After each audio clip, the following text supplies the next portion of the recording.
avant de commencer, j'ai un protocole de sécurité à respecter. Dites avec moi, pasteur, je te pardonne. C'est très important. Pasteur, je te pardonne. Le titre de mon message, c'est chrétien, virgule, plus que le dimanche.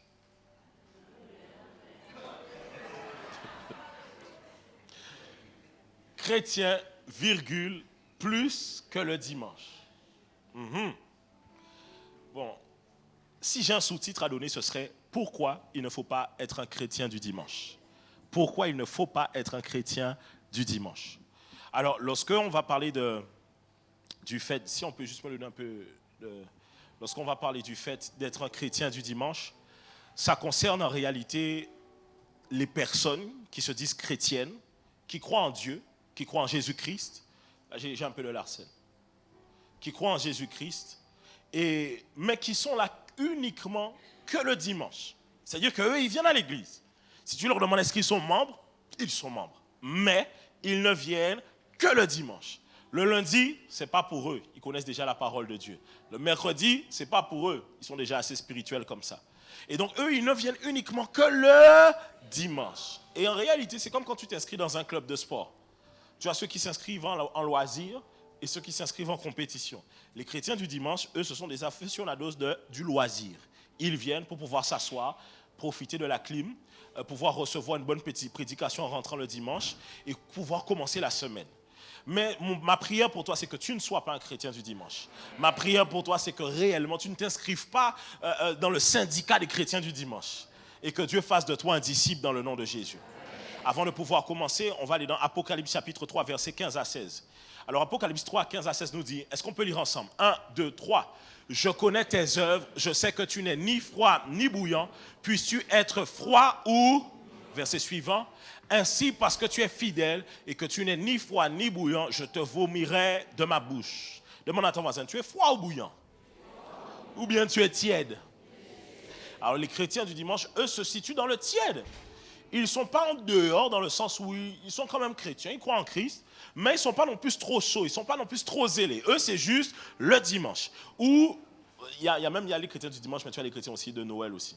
Eux, ils sont là que lorsqu'il y a la messe de Noël, tu vois, non.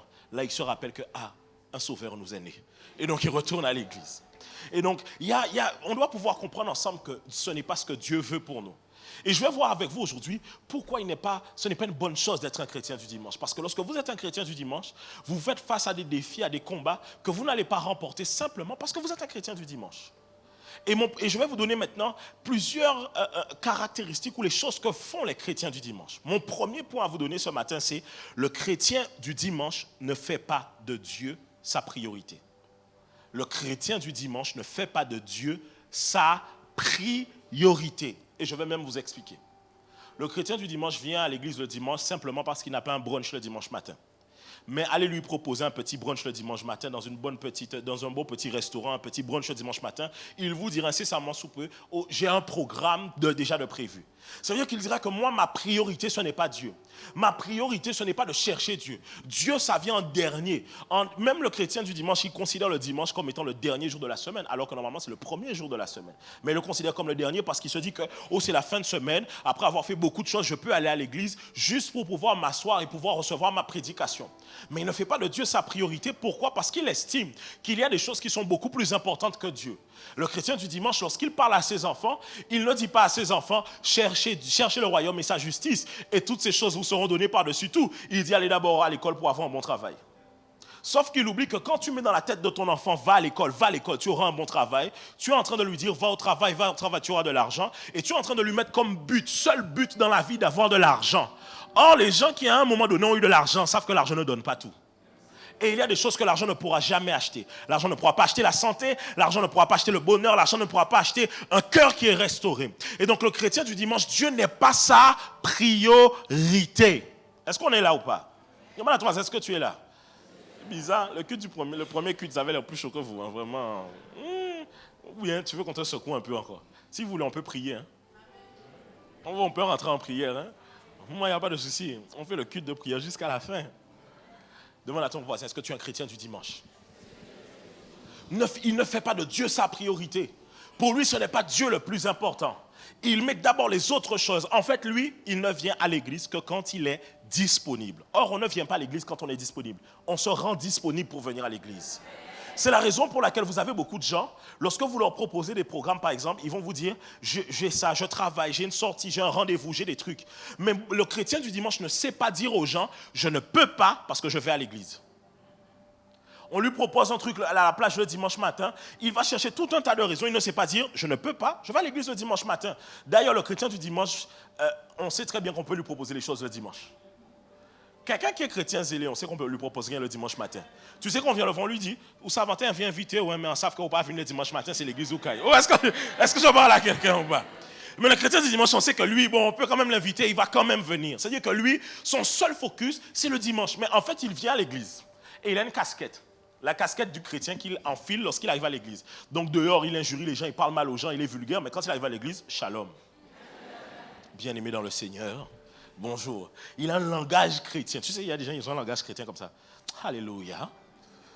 Tu vois pas ce que je veux dire? Et donc lui, il ne fait pas de Dieu sa priorité. Il le met en dernier. Ça m'amène à mon prochain point.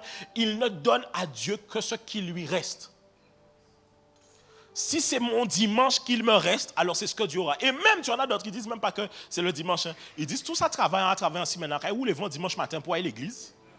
Alors moi, ma question pour toi, c'est qui est ton Dieu? Tous les matins, tu te lèves pour aller travailler, pour avoir de l'argent.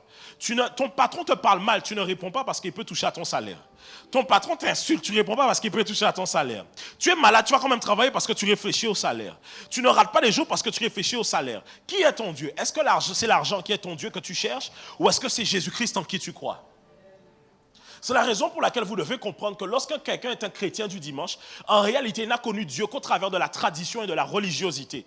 Et on lui a appris juste une tradition, une coutume simplement de pouvoir aller à l'église, pour pouvoir faire quelque chose de juste. Mais son cœur n'a jamais été gagné entièrement à Christ. Son cœur n'a jamais été gagné pour pouvoir se dire que je crois en Jésus-Christ et je lui donne réellement ma vie et je me consacre à lui. Parce que si Jésus-Christ s'est donné pour toi, pourquoi tu ne peux pas te donner pour lui? Ou bien tu n'as pas compris le message de Jésus-Christ, qui est qu'aucun homme n'est parfait, aucun homme ne peut aller au ciel par lui-même, aucun ne peut venir devant Dieu en disant « Seigneur, je suis tellement parfait, je suis tellement bon que je peux être sauvé ». Jésus-Christ, sachant qu'aucune œuvre ne peut te sauver, a été lui-même à la croix pour se sacrifier à ta place. Parce qu'il sait que tu auras beau vouloir mettre de la discipline, les profonds travers au fond de toi ne changeront pas. Mais avec Dieu, tu pourras changer par la grâce de Dieu. Est-ce qu'on est là? Troisième point, le chrétien du dimanche fait de Dieu son sauveur, mais pas son Seigneur. Il a dit « Seigneur, je t'accepte comme Sauveur, pas comme Seigneur et Sauveur. Parce qu'il y a des choses que Dieu n'a pas le droit de regard sur sa vie. Je peux y aller? Vous êtes sûr, hein? Rappelez-vous, j'ai dit que le chrétien du dimanche, il ne donne que ce qui lui reste. Le chrétien du dimanche, lui, il a dit, Seigneur, tu es mon Sauveur. Les histoires de tu as été à la croix, tu t'es sauvé pour moi, c'est très beau, un beau poème. Tu t'es sauvé pour moi, je crois en ça. Par contre, Seigneur, en ce qui concerne Brian,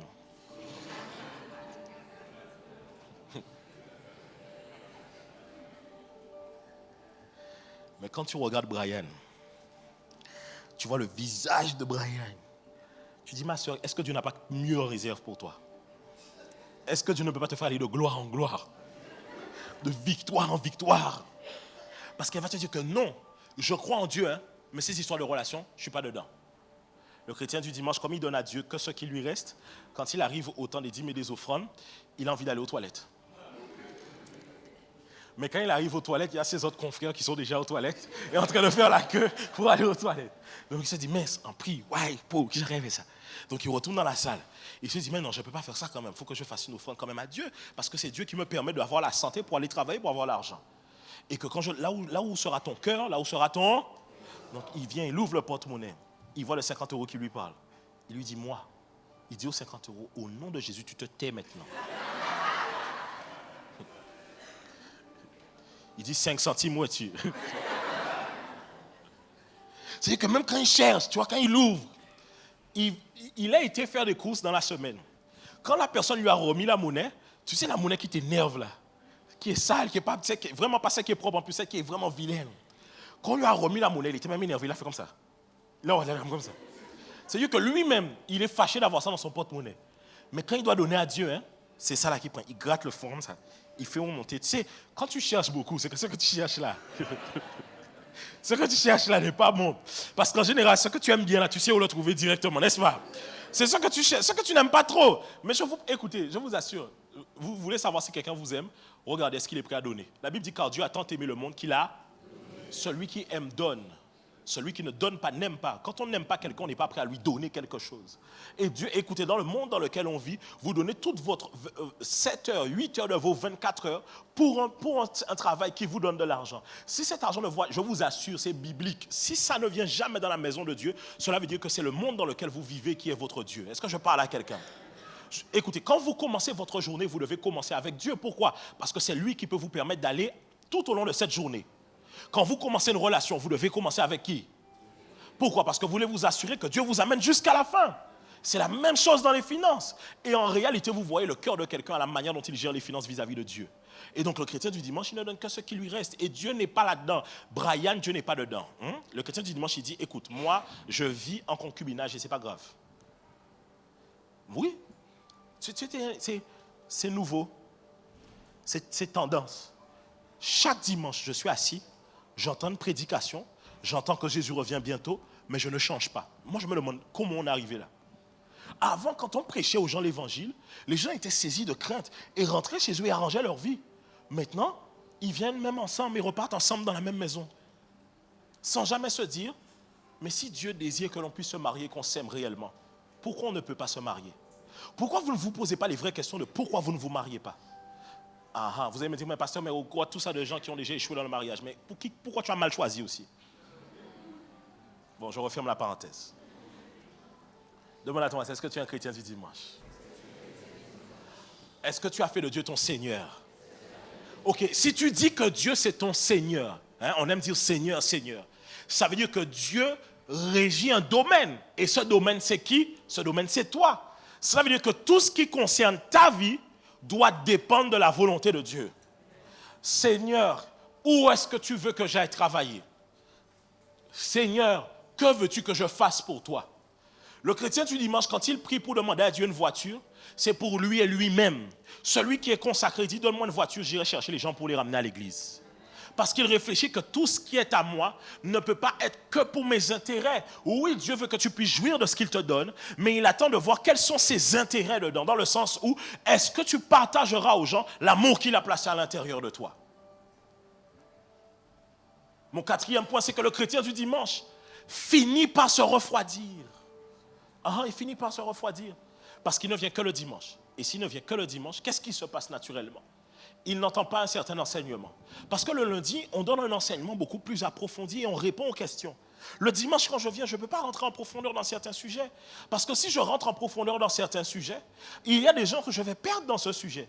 Mais aussi, ça va lever des interrogations dans l'esprit des gens. Si je dois rentrer dans certains sujets, il y a des gens qui sortiront ici plus perdus qu'autre chose. Alors, je dois donner un message que tout le monde peut recevoir et sortir et être béni avec ce message. Mais le lundi, on peut rentrer en profondeur dans l'enseignement. Ici, des fois, ça arrive qu'on rentre dans des temps de ministère et des temps de prière. Mais je ne le ferai pas tous les dimanches. Pourquoi? Il y a des gens, s'ils te voient tomber ici, ils vont trouver ça bizarre. C'est la vérité, toi aussi. Attends, t'as pas vu comment tu cries quand tu manifestes, toi? Ah! Tu as invité quelqu'un et puis le Saint-Esprit te saisit. Et c'est toi qui tu es à côté de la personne que tu as invitée. À la fin, dans la voiture, ça a été. Parce que la personne dit que. Yeah. Donc, voisine, c'est toi qui as crié comme ça ici, là. Ouais. Donc, tu as tourné ici, tu as même levé les chaises. Donc, le dimanche, on ne peut pas venir tous les dimanches et être en mode. Si le Saint-Esprit veut le faire, il le fera. Mais le mercredi, au temps de prière, c'est plus propice à ce qu'on cherche Dieu, même en bavant, en criant, en cherchant Dieu de toutes nos forces. Et donc, comme le chrétien du dimanche ne vient que le dimanche, il reçoit une prédication qui ne correspond qu'au dimanche. Qu'au dimanche. Parce qu'en fait, c'est comme si l'église doit avancer. Écoutez, les églises n'avancent pas quand elles sont composées de chrétiens du dimanche. Pourquoi? Parce que le pasteur doit tout le temps revenir sur les mêmes sujets. Parce que les gens ne grandissent et n'évoluent jamais.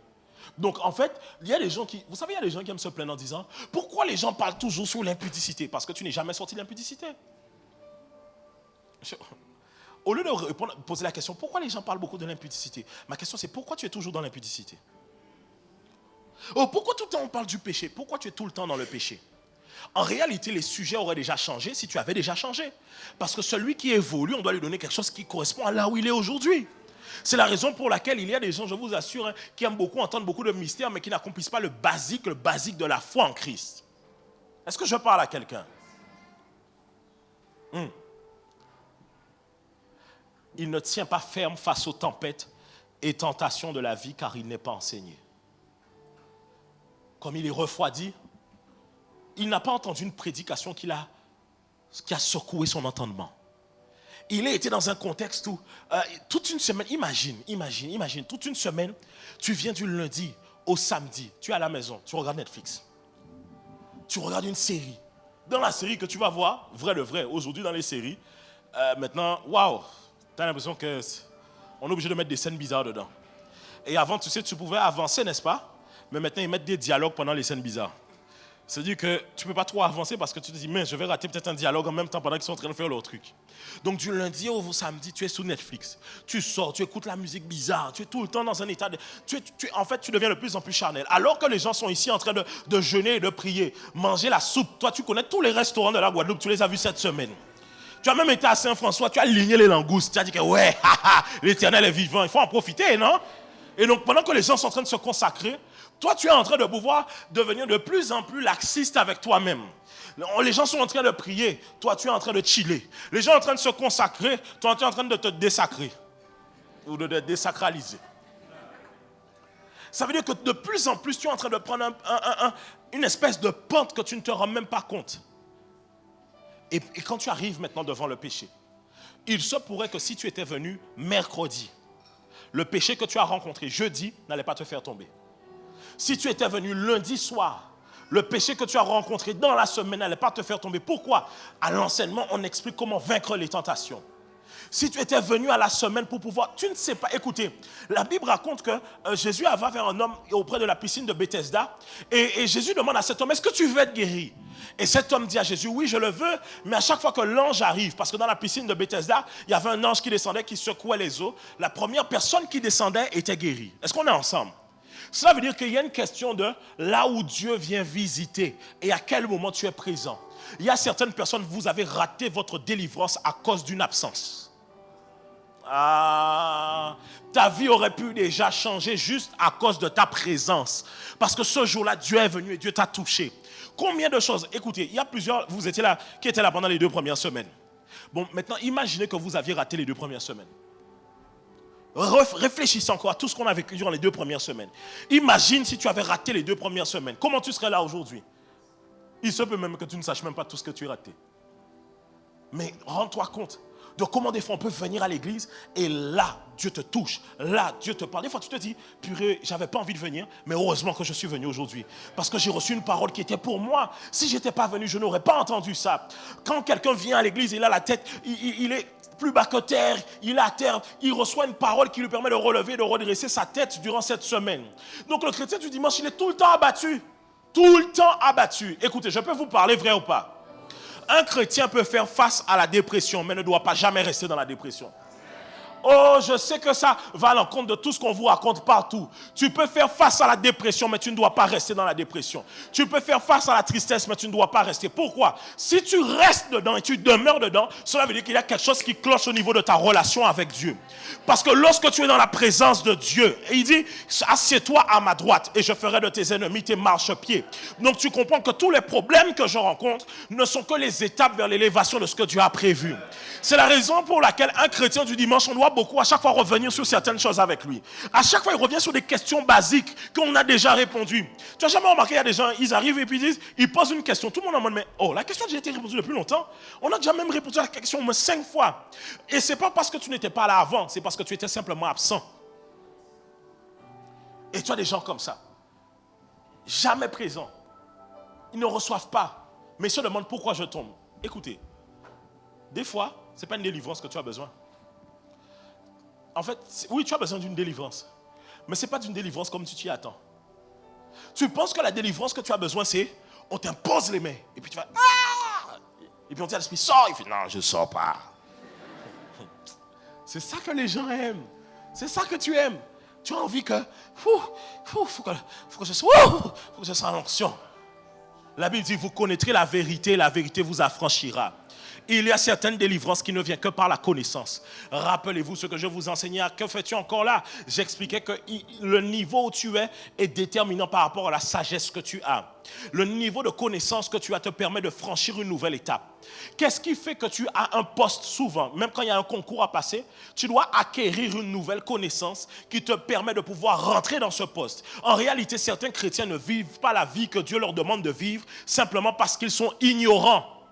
Et le chrétien du dimanche est un grand ignorant. Grand. Le chrétien du dimanche, c'est celui qui te dit, tout le monde est pécheur. Le chrétien du dimanche, il te dit, aide-toi et le ciel t'aidera. Bon, tu lui demandes, où est-ce que c'est marqué dans la Bible? Il ne sait pas. Ce sont des choses qu'il a entendues. Il dit, mais c'est pas, aide-toi et le ciel t'aidera. Ce n'est pas marqué dans la Bible. Oh, tout le monde est pécheur. Qui t'a dit que tout le monde est pécheur? Tout le monde n'est pas pécheur. Tu es pécheur, moi je ne suis pas pécheur. Hein? Ah. Et tu me dis, mais pasteur, ça t'arrive de pécher? Oui, mais si tu étais venu à l'enseignement, tu aurais compris qu'on peut pécher sans être un pécheur. Parce qu'être un pécheur, c'est ta nature. Pécher, c'est ce que tu fais. Et en Christ, ce n'est pas ta nature. Ce n'est pas parce que tu fais à manger que tu es cuisinier. Mais ça, c'est à cause de quoi? Ton ignorance. Pourquoi? Tu ne viens que le dimanche. Et comme tu viens que le dimanche, même quand les gens dehors te posent des questions, tu ne peux pas répondre. On te dit, pourquoi Jésus est blanc sous les photos? Tu ne sais pas répondre.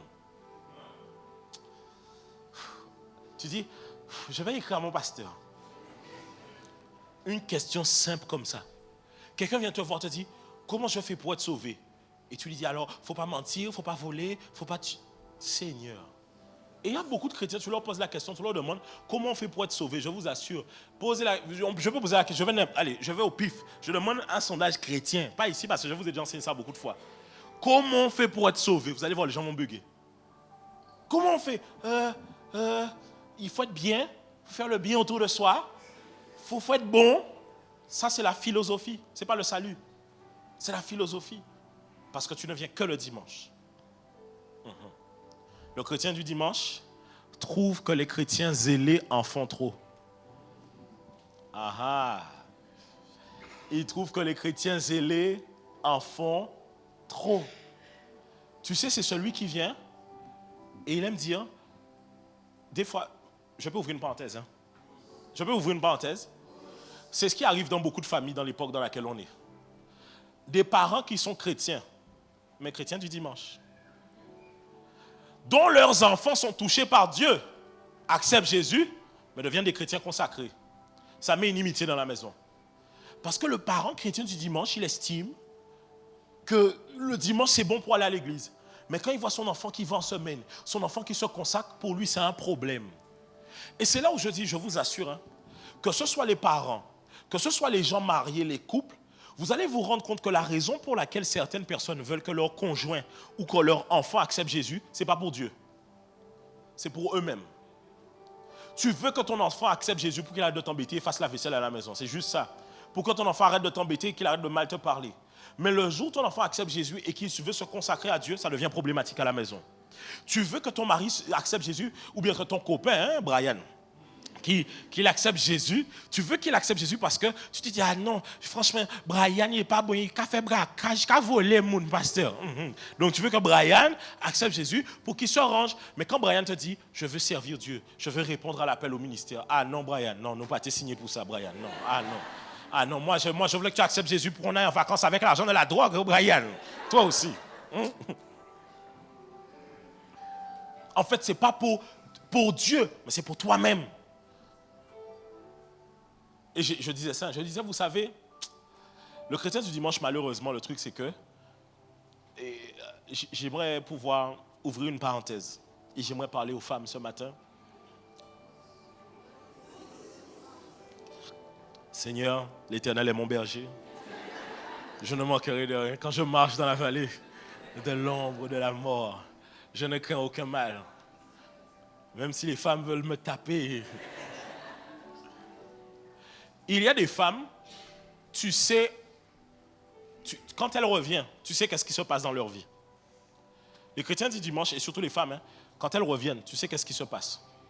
À chaque fois que leur copain revient dans sa vie, elle ne vient plus à l'église. Quand le couple... Quand le copain part, faut voir, hein? Quand le copain est là, tu lui dis, ma soeur, viens à l'église. Pasteur, j'ai des choses à construire dans ma vie. Le Seigneur a dit, celui qui ne prend pas soin des siens est pire qu'un infidèle, pasteur. Donc je dois vraiment prendre soin de Brian. Ok, d'accord. Tu ne la vois pas aux jeunes, elle n'est pas là aux jeunes. Pourquoi? Brian lui a proposé un resto. Seigneur, je peux parler aux sœurs ici, hein? Les sœurs, un frère qui vous propose des restaurants à l'heure de l'église, je ne pense pas que c'est un signe que Dieu vous montre. Non, c'est vrai, c'est un signe. Hein. Quelqu'un qui te propose... Bon, je vais refermer cette parenthèse. Je sais que c'était pour quelqu'un, je ne sais pas pour qui, mais tiens, reçois dans le nom de Jésus. Quand Brian est là, la sœur n'a pas besoin de rien. Dieu est bon, Dieu est tout. Ok, d'accord, mais elle ne vient pas, elle n'a pas besoin de ça. Mais il suffit qu'elle va au resto, elle mange bien. Il suffit que Brian lui dise, je te quitte. Ou qu'elle apprenne que Brian l'a trompé.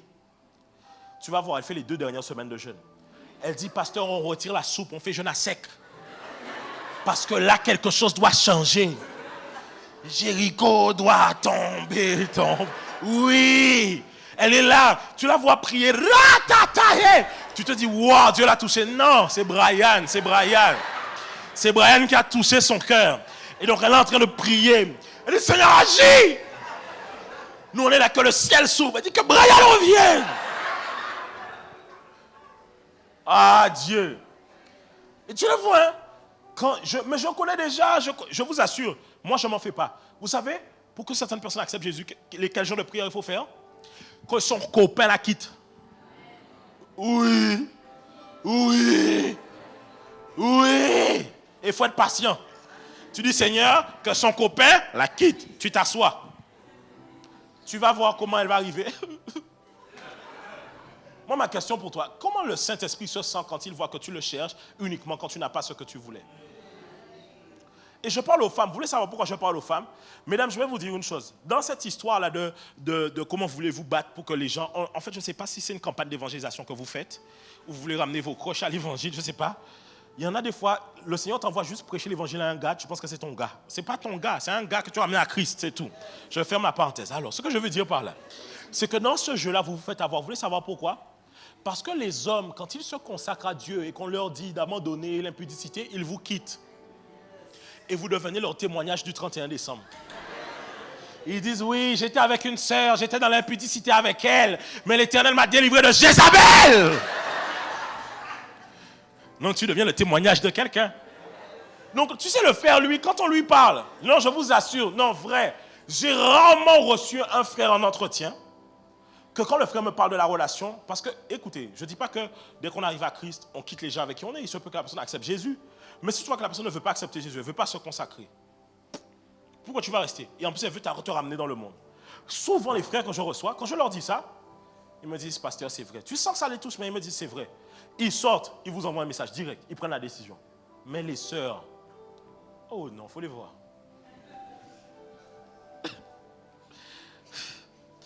Tu dis ça, pasteur? Mais tu es sûr qu'il n'y a pas une autre solution? Parce que comme Jésus a ramené Lazare à la vie, il peut ramener Brian à lui.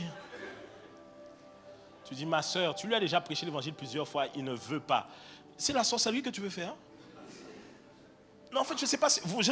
En fait, vous ne vous rendez pas compte que c'est au niveau de la sorcellerie, c'est-à-dire que le gars ne veut pas. Écoutez, certains d'entre vous, vos relations échouent parce que vous voulez faire des gens avec qui vous êtes ceux qui ne veulent pas être.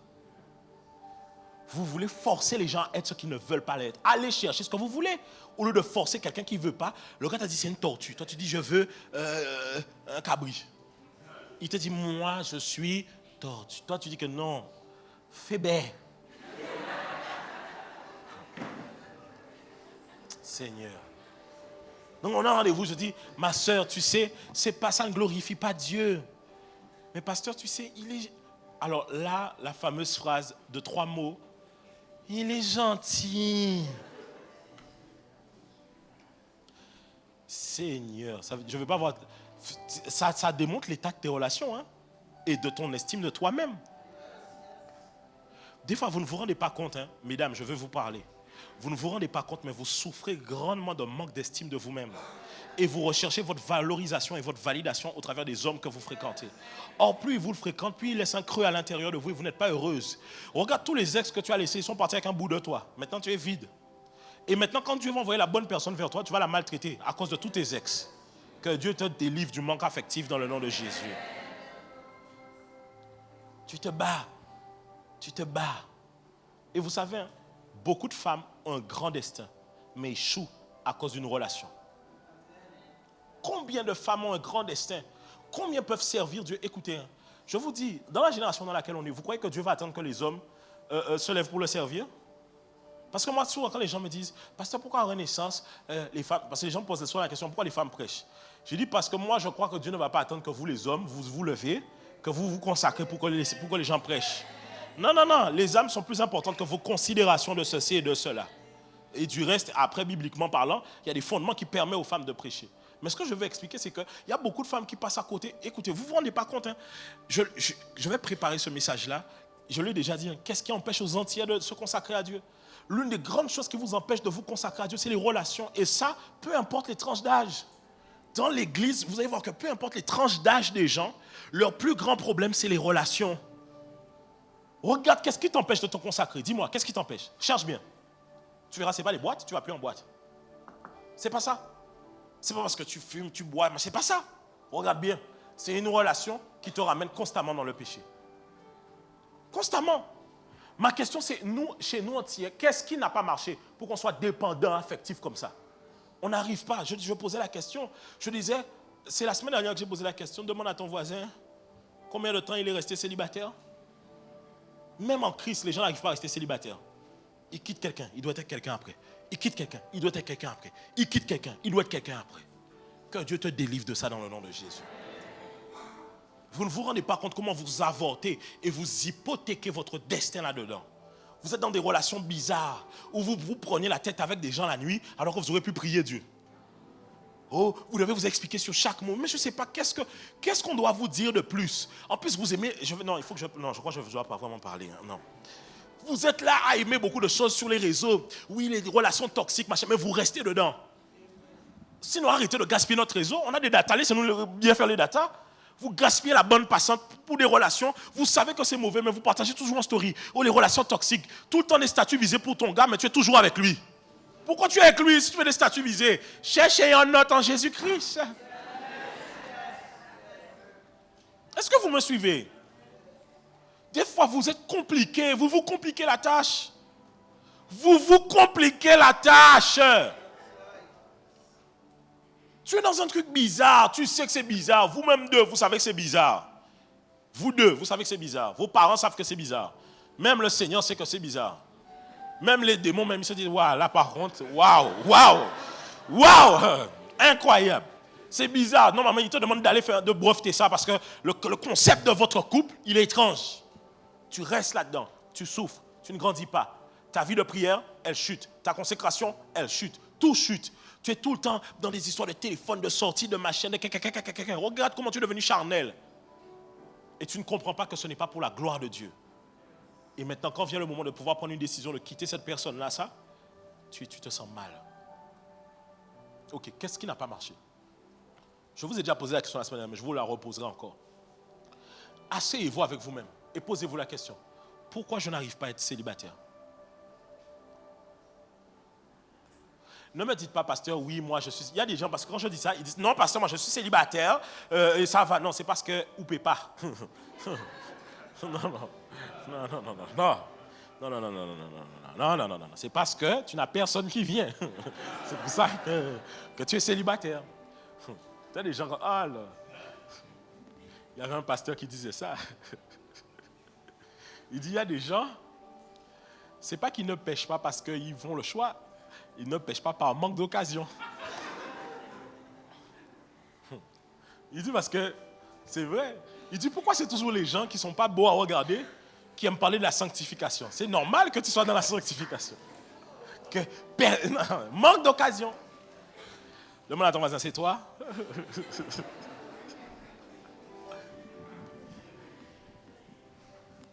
Regarde une femme à côté de toi et dis-lui, ma sœur, dis-lui, ma sœur, que Dieu restaure ton cœur. Vous avez tellement manque d'estime de vous-même que c'est ce qui fait que quand un homme arrive qui ne correspond pas à ce que Dieu veut pour vous, vous êtes prêt à accepter en vous disant, mais qui m'acceptera? Des fois, vous êtes dans des relations où on ne vous respecte pas, vous ne quittez pas parce que vous vous demandez, qui d'autre va m'accepter? Tu te rends compte qu'en plus, quand tu vois la tête du gars, que tu dis, qui d'autre va m'accepter? Tu vois le visage du gars? Moi, je ne sais pas pourquoi les sœurs se compliquent la tâche. Il y a beaucoup de frères célibataires ici à l'église. Ou bien elles vont me dire, pasteur, il n'y a personne qui me correspond.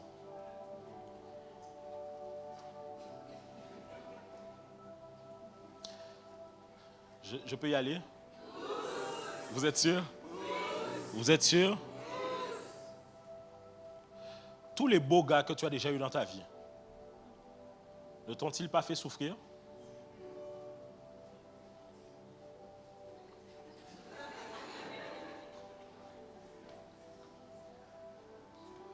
Tu as été heureuse avec eux?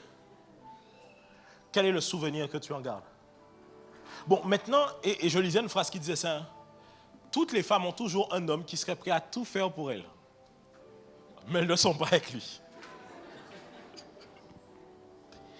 Il y a un gars à l'église, le gars serait prêt à tout donner pour toi.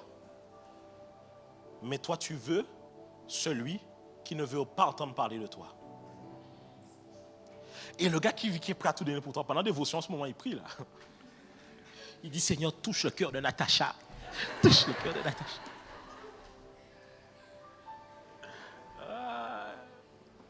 Bon, maintenant, je peux refermer ma parenthèse. Je veux juste que tu puisses comprendre. Restaure ton cœur. Parce que certaines personnes, vous êtes des chrétiens du dimanche simplement parce que quelque chose vous bloque à vous consacrer plus. En fait, à chaque fois, vous arrivez à un point où le Saint-Esprit vous demande de pouvoir passer à une étape supérieure et de laisser tomber les choses. Mais vous rebroussez chemin à chaque fois.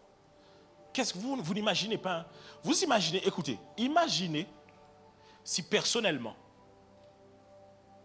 j'avais fait le choix de suivre une femme par amour et manque affectif au lieu de servir Dieu. Est-ce qu'on serait là aujourd'hui? Vous imaginez tout ce qu'on aurait perdu juste parce qu'il y a un trou dans mon âme qui fait que je cours après une femme. Faites le choix de Dieu et Dieu vous donnera ce que votre cœur désire. Faites confiance à Dieu. Le problème, c'est que vous aussi, vous aimez que ça aille trop vite. Dieu ne vous envoie pas ce que vous voulez maintenant parce que vous n'êtes pas encore prête. Il sait que s'il vous envoie ça tout de suite, vous allez manger le gars. Et vous allez dire, c'est qu'on sent, il est guadeloupéenne. Dis à ta soeur, change. Maintenant, je referme ma parenthèse.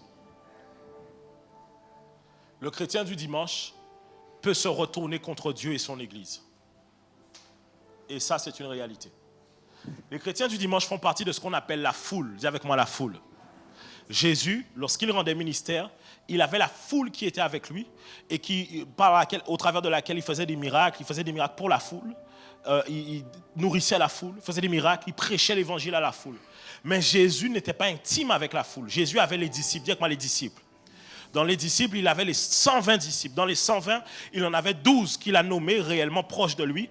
Et parmi les 12, il en avait 3, Pierre, Jacques et Jean. Ça veut dire que tu te rends compte que dans le cercle de relations de Jésus-Christ, il y avait des catégories de personnes. Donc il y avait la foule en premier. Il y avait ensuite les disciples. Mais même parmi les disciples, ce n'était pas tout le monde qui était très proche de lui. Tu avais la foule, tu avais les disciples, les 120, comme ceux qui étaient dans la chambre où tu as plusieurs. Tu avais ensuite les 12. Après les 12, dans les 12, tu en avais 3 qui étaient souvent avec lui, Pierre, Jacques et Jean. Mais même parmi les 3, la Bible dit que Jean posait sa tête sur la poitrine de Jésus. Et donc vous devez comprendre que tout le monde n'était pas proche de Jésus. Et la foule a des caractéristiques. Les disciples ont des caractéristiques et les 3 en ont encore. Donc vous devez comprendre qu'il y a différentes choses qui déterminent. Et souvent, les chrétiens du dimanche font partie de la foule. Et la foule, qu'est-ce qu'elle a fait? Elle a plébiscité Jésus. Elle a rendu gloire à Dieu pour Jésus. Elle a dit que oui, c'est le Messie. Oui, c'est celui qui a fait de grandes choses. Oui, la foule a dit énormément de choses. Mais au moment où Jésus est arrivé devant la croix, au moment où Jésus, avant l'épisode de la croix et du chemin de la croix, lorsqu'il y avait le jugement qui devait être rendu, entre un criminel notoire et quelqu'un qui a fait du bien à la foule. Je ne sais pas si vous vous rendez compte. Le jugement de Jésus s'est rendu entre quelqu'un qui a fait le mal Et Jésus-Christ qui a fait du bien à la foule. En face de lui, il avait les gens pour qui il a prié. Il avait les gens pour qui il a nourri, les gens qu'il a nourris, les gens à qui il a prêché l'évangile. Jésus était en face d'eux. Ils avaient quelqu'un qui était un grand criminel connu de tous. Et la foule a préféré choisir le criminel pour qu'il soit libéré et que Jésus soit crucifié. Parce que la foule est là avec vous, pas parce que forcément elle vous apprécie. Elle n'est là avec vous que parce qu'à cause de ce que vous pouvez lui donner, mais aussi elle est là avec vous pour pouvoir vérifier certaines choses auprès de vous. Et les chrétiens du dimanche, ce sont ceux qui peuvent se retourner contre Dieu et l'Église. C'est la vérité. Ce sont ceux que lorsqu'un jour une église est attaquée, c'est les chrétiens du dimanche qui se retournent contre l'église. C'est les chrétiens du dimanche qui colportent les ragots. C'est les chrétiens du dimanche qui colportent les scandales. Pourquoi? Parce que eux, comme ils sont toujours en dehors et ils ne prennent jamais part à la vision, comme ils n'ont rien à perdre, ils s'en fichent que tout cela s'effondre. C'est la vérité. Les chrétiens du dimanche, ils s'en fichent. Ils s'en fichent de tout. Il est comme indifférent. Indifférent aux grandes décisions. Il est juste là. Là, si on doit faire, là, juste là pour pouvoir suivre. Mais si demain, je vous assure, écoutez, je sais qu'il y a des gens qui auront acclamé Jésus ici le dimanche, lorsque je prêchais, que si demain on raconte quelque chose sur moi, ce sont eux qui vont partager ça sur WhatsApp. Je sais. Pourquoi? Parce que ceux qui sont assis ici le dimanche, ça ne veut pas dire qu'ils vous apprécient, qu'ils vous aiment. Ils sont juste là pour la saison, pour ce que ça peut offrir, pour l'atmosphère, l'onction, les choses qu'on peut donner. Mais ils ne sont pas réellement engagés dans la vision. Ils sont juste là en train de profiter. Ce sont ceux, écoutez, ce sont ceux que le jour où il n'y a pas de clim, ils se plaignent. Mais ils ne contribuent jamais. Le jour où la chaise est trop dure, ils se plaignent. Mais ils ne contribuent jamais. S'il n'y a pas de écoutez, si cette année on ne fait pas Renaissance Code, les chrétiens du dimanche vont venir me voir. Pasteur, pourquoi il n'y a pas Renaissance Code hein? C'est bizarre quand même. On aurait dit, vraiment, il faut faire Renaissance Code. Oui, mais tu sais tout ce que ça demande de faire Renaissance Code? Tu es conscient de tout ce que ça demande? Tu sais le prix que c'est pour que... Vous n'imaginez déjà, en fait, c'est que vous arrivez et tout est servi comme sur un plateau. Le culte du dimanche est servi comme sur un plateau. Mais vous oubliez que les choristes, ils doivent sacrifier une soirée dans la semaine. Les soirées où vous chillez, eux, ils sacrifient une soirée. Même pas seulement les soirées. Hein, parce que les choristes, ils doivent recevoir les chants en avance. Donc, ils sacrifient d'autres soirées, seul à seul, où ils doivent répéter, et seul à seul. Ensuite, ils sacrifient une soirée où ils doivent répéter. Ils sacrifient des temps de jeûne et des temps de prière. La communication, elle est là, elle vient. Il y a des gens qui disent, oh, mais pourquoi il n'y a pas telle story? Pourquoi il n'y a pas de truc? La communication est là à l'avance. Il reste même après. Il trie les photos, il sacrifie. Le pasteur est là, il se consacre, il jeûne. C'est normal, c'est le pasteur, c'est lui qui doit faire ça. Bon, le pasteur, c'est toujours le pasteur. Mais les gens sont là en train de sacrifier, en train de donner de leur temps. Les gens viennent servir avec leurs enfants, avec tout ce qu'ils ont. Ils ont le travail, ils ont beaucoup de choses. Mais toi, tu viens assis le dimanche, juste en venant pour profiter. En te disant, mais moi j'ai des occupations. Ah, nous autres, nous n'avons pas d'occupation. Nous autres, nous n'avons pas de famille. Nous n'avons pas d'emploi. Nous n'avons pas de responsabilité. Et nous n'avons pas d'objectif personnel. La seule différence, c'est que nous autres, nous avons préféré donner au lieu de prendre. Ouais. La Bible dit, le plus grand, ce n'est pas celui qui est à table, mais c'est celui qui sert. Ça veut dire celui qui est assis à la table et qui mange, ce n'est pas le plus grand. C'est celui qui vient disposer les couverts, celui qui vient donner la nourriture. La Bible dit, il y a plus de bonheur à donner qu'à recevoir. De quoi je suis en train de parler? Si je dois résumer tout mon message, je suis en train de te dire qu'à un moment, assez c'en est assez. Tu t'es déjà assis assez beaucoup de dimanches. À un moment donné, tu dois te dire, comment je peux servir à la cause du royaume de Dieu? Comment je peux m'engager dans cette vision et comment je peux faire plus? Parce que le chrétien du dimanche, je vais vous dire vrai, le chrétien du dimanche, il est exigeant avec Dieu, sauf avec lui-même. Exigeant avec l'église. Pourquoi la clim ne souffle pas assez fort? Pourquoi le chrétien du dimanche, il faut voir. Quand il arrive en retard et qu'il n'a pas de place, il babille. Mais il est en retard, hein? Mais quand il babille, passez pas. Vine à lait. Mais il babille. Oh, il n'y a pas de place. Oh, il n'y a pas de truc. Oh, à l'église. Oh, pourquoi il n'y a pas ça? Pourquoi il n'y a pas ça? Pourquoi tu ne le fais pas? Pourquoi tu ne le fais pas? Oh, pasteur, vraiment, il faut que l'on fasse plus. Mais quand on dit, c'est le temps maintenant de donner financièrement à Dieu. Oh, Dieu. C'est jamais le bon moment. Comme par hasard, en ce moment, pasteur, beaucoup de situations, beaucoup de choses. Tu comprends? Donc je ne peux pas. Toujours, en fait, il est exigeant. Tu sais, hein, c'est comme certains critiques culinaires. Tu sais, certains critiques culinaires, eux-mêmes ne savent pas faire à manger. Mais tu te demandes comment ils font venir pour s'asseoir. Et quand ils mangent ton truc, ils font... il passe. Et toi-même, tu te dis, mais est-ce que toi-même, tu sais faire à manger pour dire aux gens comment faire? Est-ce que toi-même, tu sais faire? Le chrétien du dimanche, il dira, ah, les chantres aujourd'hui, vite fait. Alors que toute la semaine, il était là à se pavaner. Là où les autres se sont sacrifiés.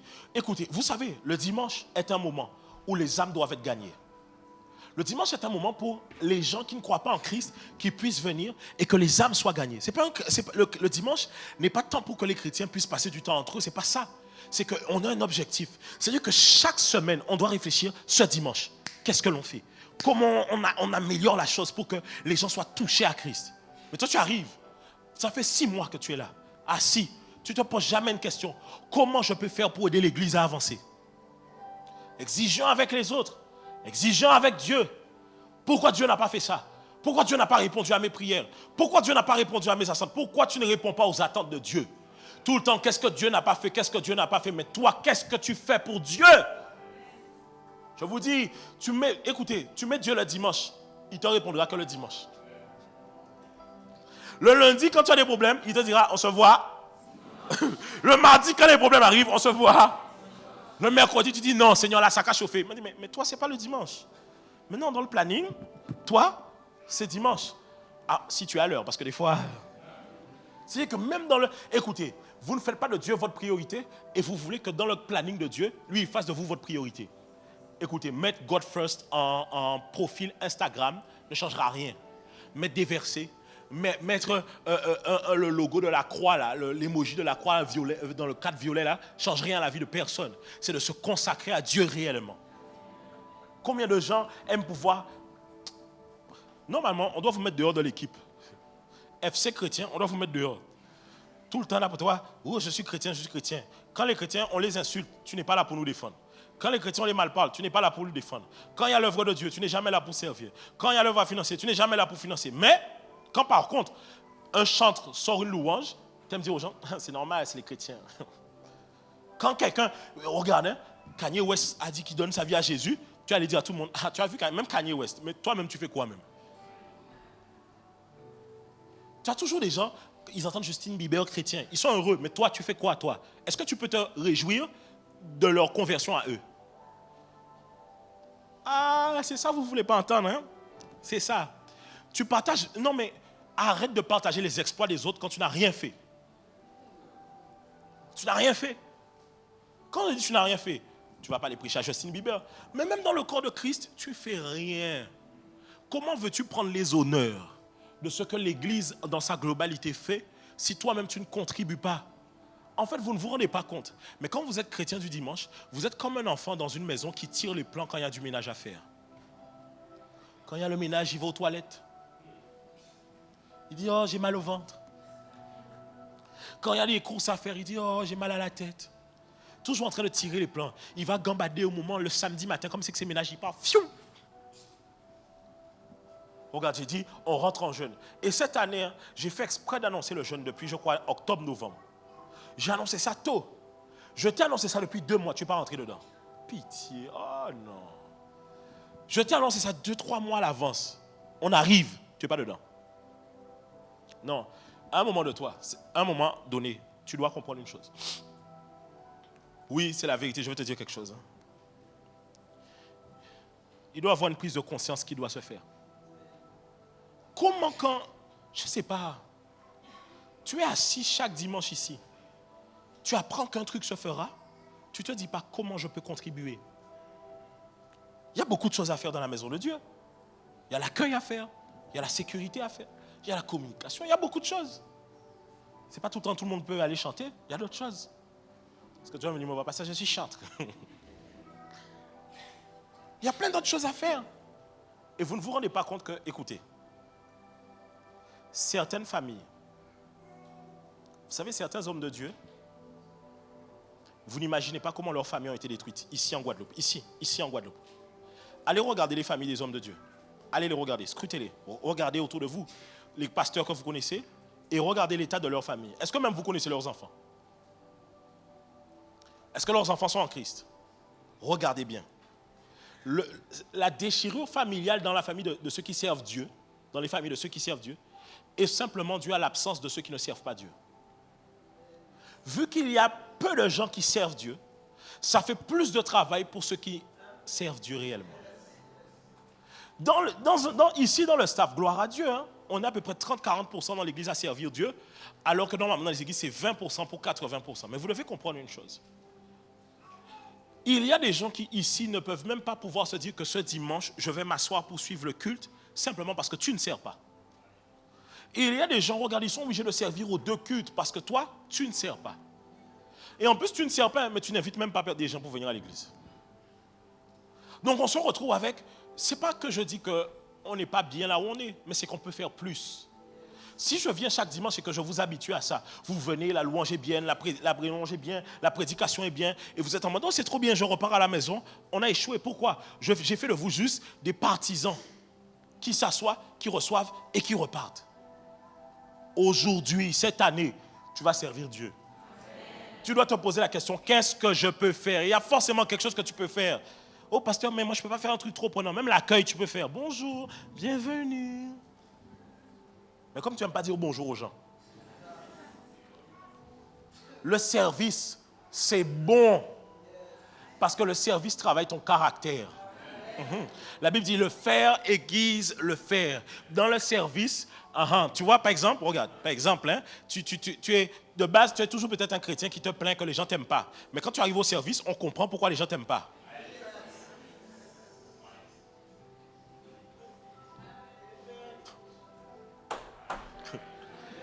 Tu m'as dit que tu allais me pardonner.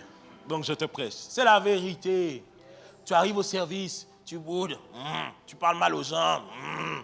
À peine on te donne un peu de responsabilité. Change. Tu dois rentrer dans le service. Oui, parce que si, je t'assure, il faut rentrer dans le service. Hein. Tu sais pourquoi? Si un frère vient me voir pour toi, je ne peux pas lui rendre compte. On ne sait pas quel genre de... Non, c'est la vérité. On ne sait pas si tu réponds mal aux gens. C'est dans le service qu'on voit ça. Hein. Vous n'imaginez pas les gens qui barrent les gens quand ils voient dans le service. Il a vu la sœur qui parle mal aux gens. Il dit, ah ouais, c'est comme elle parle mal. Le frère, si toi-même tu sais, hein, mon frère, c'est là qu'on peut voir si réellement tu es serviable. Si la sœur doit te fuir ou pas. Si à chaque fois qu'on doit lever quelque chose à l'église, comme par hasard, tu n'es jamais là. Pourquoi? Écoutez, c'est bien, hein? Vous venez chaque dimanche, c'est déjà bien. Parce qu'il y a beaucoup d'églises qui auraient aimé que leurs chaises soient remplies. Mais je vous ai toujours dit que les chaises soient remplies ou pas. Moi, vraiment, écoutez, en fait, vous ne devez pas imaginer. Je suis à un degré dans ma vie que si je dois partir dans un autre pays pour commencer une église de 5 personnes, au contraire, c'est là que j'ai le feu. Parce que je sais que quand on est beaucoup comme ça, là, on ne décolle pas beaucoup. Parce que chacun vient avec ça, l'odeur et tout. Chacun n'a pas envie de prier. Tu vois, non? Quand on est très, très peu, moi j'aime ça. J'aime quand les églises commencent, naissent comme ça. Donc je vous assure, nombre ou pas nombre, ce n'est pas mon souci. Mon souci, c'est d'abord les gens qui sont gagnés à Christ. Hein? Et deux, maintenant, la Bible dit, faites de toutes les nations des... Ça veut dire quoi? En 2022, on a gagné 527 âmes à Christ, je crois, 524. C'est bien, hein? Mais c'est des âmes gagnées, ce n'est pas des disciples. Or, Dieu ne nous a pas envoyés simplement pour le salut des âmes, il nous a envoyés pour en faire des disciples. Et un disciple, il quitte juste le partisanat, le syndicat, pour rentrer dans le service. Tu rentres dans le service, que tu puisses changer, que ton cœur puisse changer. Dans le service, je viens et puis je te réprimande comme ça. Parce que tant que je ne t'ai pas réprimandé, tes je t'aime ne comptent pas. Il faut que je te fasse mal un jour. Là, quand tu me diras je t'aime, même, le je t'aime aura un parfum différent. Quand tu me diras, pasteur, vraiment, je t'apprécie, je dirai, ah ouais, toi, si tu dis ça, c'est que c'est vrai.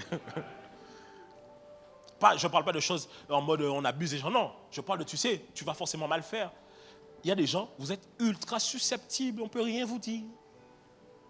Quand on est avec vous, c'est comme si on marche sur des œufs. Ou quand on doit te parler, en fait, tu sais que dans l'absolu, dans la situation, il s'avère que, mais bon, ne le prends pas mal, comprends, je t'aime, de l'amour du Seigneur, Jean 3,16, car Dieu a tenté. On doit mettre toutes des coussinets pour te dire d'arrêter de mal parler aux gens. Bon, pas moi. Moi, je n'ai pas beaucoup de temps, donc je dois te donner le message rapidement. Mais c'est au service qu'on voit ça. Tu sais, c'est au service, hein? Au service. Je vois comment les gens ne sont pas transformés quand ils me disent, pasteur, je veux te voir ce dimanche. Je lui dis, d'accord, attends-moi devant mon bureau. Il m'attend, hein, mais quand il voit que c'est trop long, il part. Tu as attendu 30 minutes, tu es parti. Moi, tu sais, moi, j'ai dit à mon pasteur, pasteur, je veux te voir. Il me voyait en dernier des derniers à 18h. Le culte finit à midi, 13h. Il dit qu'on est là, mon gars. Eh bien, tu sais quoi? Comme tu l'attends jusqu'à 18h et il y a des choses à faire, ben, tu finis par servir. Mais toi, tu fais tout de suite, rapidement, les choses comme ça. Non, c'est soit on est ensemble, soit on n'est pas ensemble. Et je vais vous dire une chose, hein. Vous voulez que je vous parle vrai? Les gens qui servent ici recevront toujours plus de la part de Dieu. Les gens qui servent ici recevront, la Bible dit, afin que l'on voit la différence entre ceux qui te servent et ceux qui ne te servent pas. C'est de dire quoi à Dieu? Seigneur, qu'est-ce que je peux faire pour toi? Qu'est-ce que je peux faire? À partir de ce dimanche, sors de la case des chrétiens du dimanche. Deviens un chrétien de toute la vie. Tu n'as pas fait les 2 semaines de jeûne. Et il t'en reste 2 encore. Rentre dans les 2 dernières semaines. Prends la décision de te dire, je vais jeûner, je vais jeûner. Tu aimes trop la nourriture. Tu aimes trop manger. C'est vrai, tu aimes trop manger. Et c'est un péché. Ah, vous ne savez pas ça? Excès de table et gourmandise, c'est un péché. Ça veut dire que tu ne jeûnes pas. En fait, toi, tu ne jeûnes pas parce que tu ne peux pas. Mais tu te dis, mais comment je vais faire psychologiquement? Alors que j'ai vu là, le week-end dernier, qu'il y avait un resto chinois qui va sortir un nouveau plat. Et ça te fait tellement. Tu aimes trop manger. Et vous savez, quand vous aimez manger, hein, c'est que votre chair a pris trop la place. Quand vous jeûnez, j'ai expliqué ça cette semaine. Comme vous n'étiez pas là, je vais l'expliquer. Quand vous jeûnez, vous êtes en train de discipliner votre corps. La raison pour laquelle vous n'arrivez pas à prier à la maison, à lire votre Bible à la maison, chercher Dieu à la maison, c'est parce que vous n'avez aucune discipline de votre corps. Et le jeûne est un des moyens qui vous permet de discipliner votre corps. Mais si tu aimes trop manger, que tu n'arrives même pas, même jeûner. Jeûner. En plus, le jeûne est simple. Hein? Il y a le jus dans la journée. On veut faire un jeûne à sec, sans eau, sans rien. Mais sors, dis à ton voisin, sors, sors, sors. Dis-lui, passe au niveau supérieur. Oh, regarde notre voisin, dis-lui, passe au niveau supérieur. Parce que vous pensez qu'il y a des choses qui sont réservées qu'aux pasteurs. Les gens pensent que prier et que se consacrer, c'est le pasteur qui doit faire ça. Gagner les âmes, c'est le pasteur. Ce n'est pas moi. Moi, je dois faire ma part, mais tu dois faire ta part. Te consacrer, c'est ta part. Jeûner, c'est ta part. Ok, je vais poser une question. Qui ici n'a pas jeûné les 2 premières semaines, mais qui veut rentrer dans le jeûne à partir de demain? Levez la main. Est-ce qu'on peut acclamer le Seigneur pour eux? Non, levez bien la main, levez bien la main, levez bien la main. Est-ce qu'on peut acclamer le Seigneur pour eux? Voilà. Mais non, demande à ton voisin, pourquoi tu ne lèves pas la main?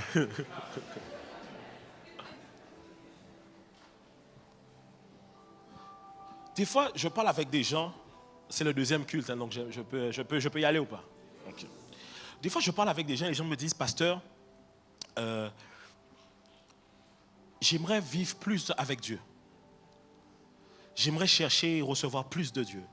J'aimerais vivre des expériences avec Dieu. J'aimerais cela.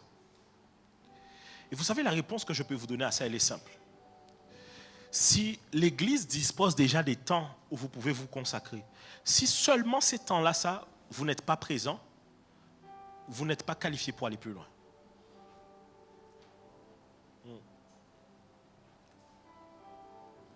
Tu dis que tu veux chercher Dieu plus, mais tu n'es pas là. Quelqu'un est venu en rendez-vous, m'a dit, pasteur, c'est vraiment l'exemple que je reprends, c'est aussi parce que la personne m'a dit, pasteur, comment je peux faire pour avoir des temps de relation à la maison avec Dieu? Je lui ai dit, tu sais ce qui m'embête? En plus, la personne, en début de rendez-vous, la personne m'a dit qu'elle était fâchée avec moi parce que ça fait longtemps qu'on ne s'est pas vu et qu'elle a eu plein de problèmes et que ce n'est pas réglé et que j'aurais pu être là pour pouvoir l'aider. Bon, déjà quand tu me dis que tu es fâché avec moi,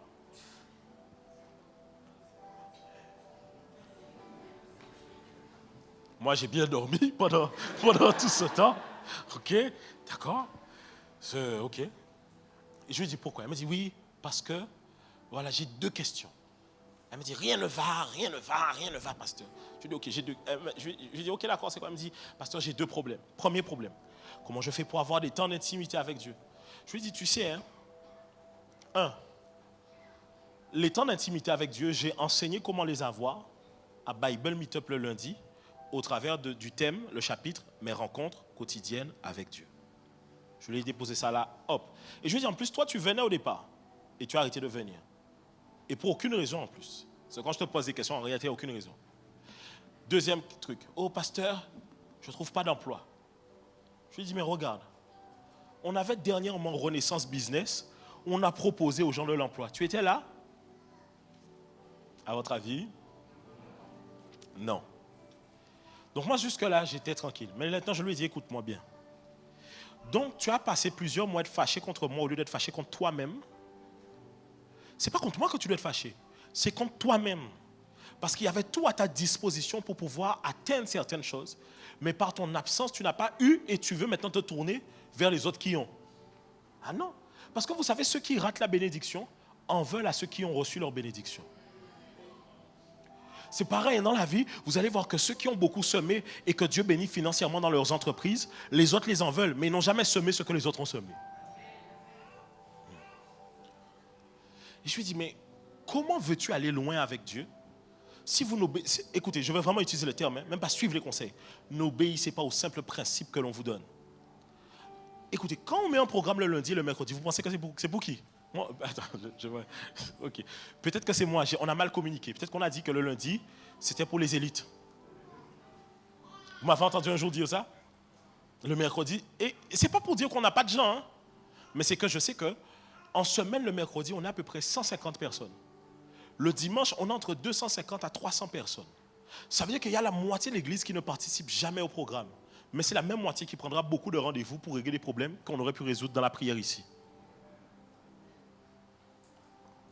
Chrétiens, Dieu ne vous a pas sauvé pour que vous deveniez encore... Attendez, hein, je ne dis pas... Ce n'est pas dépendant, hein, assisté. Oui, vous avez une dépendance, il est vrai, à l'église locale et aux hommes de Dieu. C'est une réalité parce que c'est Dieu qui l'a mis en place. Ça veut dire qu'il a mis un lien entre le corps de Christ, l'église locale et les hommes de Dieu. Parce que les hommes de Dieu sont les dons de Christ pour l'église. Est-ce qu'on est ensemble? Mais vous ne devez pas être des assistés. Les hommes de Dieu sont là pour mettre une plateforme pour vous. Et vous, que vous puissiez vous étendre sur cette plateforme. Ici à Renaissance, ce que nous sommes en train de faire, ce n'est pas juste faire l'église. C'est une plateforme qui est mise en place pour que chacun d'entre vous, quand vous acceptez Jésus, vous puissiez être transformé, formé, restauré et déployé dans votre appel. Tu vas servir Dieu. Tu vas servir Dieu. Je sens très fortement la présence de Dieu sur toi. Tu vas servir Dieu. Tu vas servir Dieu parce que réellement, je vois beaucoup de prières où tu as dit à Dieu, Seigneur, je veux réellement découvrir ce que je dois faire pour toi. Et moi, je sais que cette prédication, ce que je suis en train de prêcher aujourd'hui te concerne énormément. Parce que c'est, Seigneur, je veux aller plus loin. Et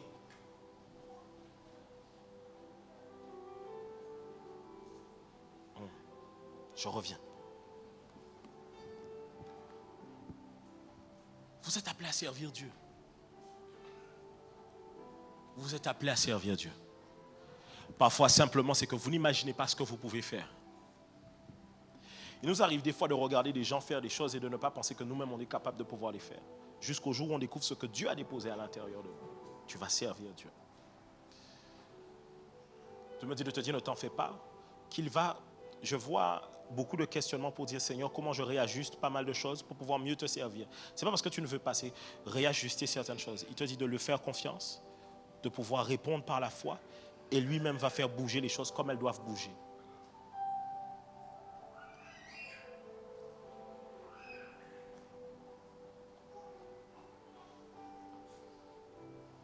Le Seigneur dit, qui enverrai-je?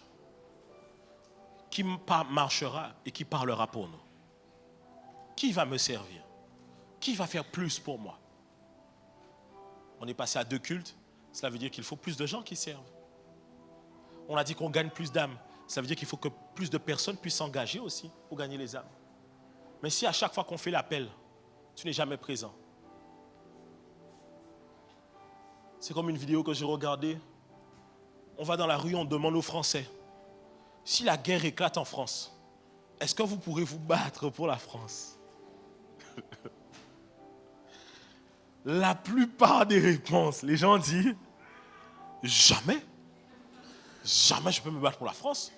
D'ailleurs, parce que, et toutes leurs excuses, c'est parce que la France, vraiment, c'est un pays ceci, c'est un pays cela. Je me suis dit que... Heureusement, je suis guadeloupéen. Tu sais, ça fait peur. Moi, ça m'a fait peur. Hein? Tu sais, il y a des gens qui prennent ça au hasard. Bon, je suis que Josué, toi, tu as vu. Tu as pas vu? Je doute. Hein? Ça fait peur. Je me suis dit, mais... Parce que moi, ce qui concerne la loyauté, je suis très pointilleux sur les détails. Pour moi, c'est grave que toute une génération, quand on leur pose la question, je n'ai pas écouté. Encore s'il y en avait qui avaient dit, sincèrement, je ne vais pas mentir, j'aurais aimé pouvoir le faire, mais je ne sais même pas comment le faire. Mais s'il y a une possibilité, je le ferai. Mais la majorité des gens étaient en mode, jamais moi j'irai me battre pour la France. Parce que moi, il y a une personne qui a répondu, non, parce que ouais, on est français, mais on est avant tout citoyens du monde. Ah, Dieu! Je me suis assis, j'ai mis pause. Bon, maintenant imagine que tes amis sont pareils. Ma question c'est pourquoi tes ennemis font plus de bruit que tes amis? Pourquoi quand il faut partir sur le champ de bataille, il y a très peu de gens? C'est ça la question, c'est ok, si maintenant il y a un champ de bataille là maintenant, si je dis, ok, on fait une croisade d'évangélisation, je veux savoir qui est prêt à venir pour prier pour les malades, à intercéder pour eux. Qui va lever la main? Pas pour pouvoir dire que oui, vous allez voir mon don de miracle, c'est pas ça. Mais pour pouvoir servir Dieu. Si je dis, ok, on a besoin de gens qui vont pouvoir venir avec nous dans les rues pour pouvoir aller évangéliser, est-ce que tu vas pouvoir mettre quelques après-midi à part pour aller gagner les âmes à Christ? C'est ça en fait. Et je vous assure, je bénis Dieu parce qu'ici il y en a, mais il n'y en a pas assez. Je me rappelle à mon époque, on avait ce truc-là, une espèce de soif en se disant, et on parlait tout le temps de Dieu, tout le temps de Dieu. On était tout le temps en train de parler de Dieu, l'évangile, le service, donner ça. Tu me connais depuis longtemps, j'ai toujours été un gars d'église, toujours été un church boy, tout le temps. L'église, on était tout en train, les âmes, servir Dieu. On imaginait des nouveaux concepts, des choses à faire ensemble. Même quand on se réunissait, c'était de Dieu qu'on parlait. C'était de pouvoir faire plus pour Dieu. On faisait même chez moi avec mes frangins de l'époque, quand on était ensemble, des fois, oui, on jouait au jeu et puis on disait, non les gars, il faut qu'on partage un peu. Il faut qu'on puisse... Non, parce qu'on voulait faire plus pour Dieu. On était constamment en train de vouloir faire plus. Mais aujourd'hui, les chrétiens, ils ont écouté. Je pense que les réseaux sociaux nous ont menti. Nous ont fait croire que quand on partage des versets, ça suffit pour servir Dieu. Ce n'est pas suffisant. La vraie vie, ce n'est pas ce qui se passe sur les réseaux. Et écoutez, il y a beaucoup de gens, s'il n'y a plus de réseau, leur église est fermée. Ils n'ont plus de ministère. Parce que c'est sur les réseaux. Mais c'est dans le réel que ça se passe. La vie des gens qui est touchée. Et ma question, c'est pourquoi n'avez-vous pas cette soif de vous dire, en dehors de Seigneur, je veux recevoir, je veux être touché, je veux te servir plus. En fait, Dieu cherche des gens désintéressés de ce que sa main peut donner. Des gens, écoutez, pas venir servir en disant, Seigneur, je sers parce que je sais que tu feras, parce que je sers, on verra la différence. Non, non, non. Je sers, peu importe que tu aies fait ou pas. Il y en a, vous attendez de servir le jour où vous avez changé de travail en disant, Dieu a tellement agi, je sers. Non, peu importe là où tu es, peu importe le niveau où tu es qualifié pour servir. Écoutez, c'est une folie, hein. Je prie pour les malades alors que je porte des lunettes. Vous n'avez jamais pensé à ça? Moi-même, vous n'avez pas vu quand je reviens à la prédication, je remets parce que j'ai dit que oui, il faut que je vous voie bien. Mais je prie pour les malades, n'est-ce pas? Pourquoi? Ce n'est pas ça qui me qualifie si je peux servir Dieu. Ce n'est pas l'état dans lequel je suis. Ce n'est pas mes imperfections. C'est ce que j'ai envie de faire. Et je veux même parler aux moins jeunes ici à l'église. Parce que les gens arrivent... Moi, il faut arrêter de me dire que je suis un pasteur des jeunes. Je ne suis pas le pasteur des jeunes. Je ne suis pas le pasteur des jeunes. Je ne suis pas le pasteur des jeunes. Je suis un jeune pasteur. Mais je ne suis pas le pasteur des jeunes. Tu n'as pas vu, toi aussi. Il y a les moins jeunes ici. Si vous dites que je suis le pasteur des jeunes, vous faites quoi des gens qui sont moins jeunes ici? Alors je veux parler aux gens qui sont moins jeunes ici. Vous aussi, vous devez servir Dieu. La seule chose qu'on vous demande ici, c'est d'avoir une mentalité de jeunesse. C'est tout. D'être prêt à changer les choses. Non, parce que c'est vrai, quand les gens sont moins jeunes, ils sont figés dans leur manière de voir les choses. Non, vous devez être prêt. Oui, moi je crois que les gens qui ont 40, 50 ans, 60 ans ici vont servir Dieu. Je crois qu'ils vont gagner des âmes pour Christ. Oui, et ça doit se faire parce qu'en Christ, on doit retrouver toutes les générations. Alors tu dois le faire. Seigneur, à la fin de... On a dévotion, c'est pas dévotion. Dévotion, ça veut dire se mettre à part exclusivement, se dévouer pour quelque chose, se vouer à une cause, se vouer à quelque chose. Donc quand je dis que je suis à dévotion, je suis en train de dire que je voue toute ma vie à Dieu. Tu ne dois pas passer fin janvier sans venir me voir en me disant, pasteur, je veux servir, où est-ce que je peux servir? On a du travail. Que Dieu vous bénisse.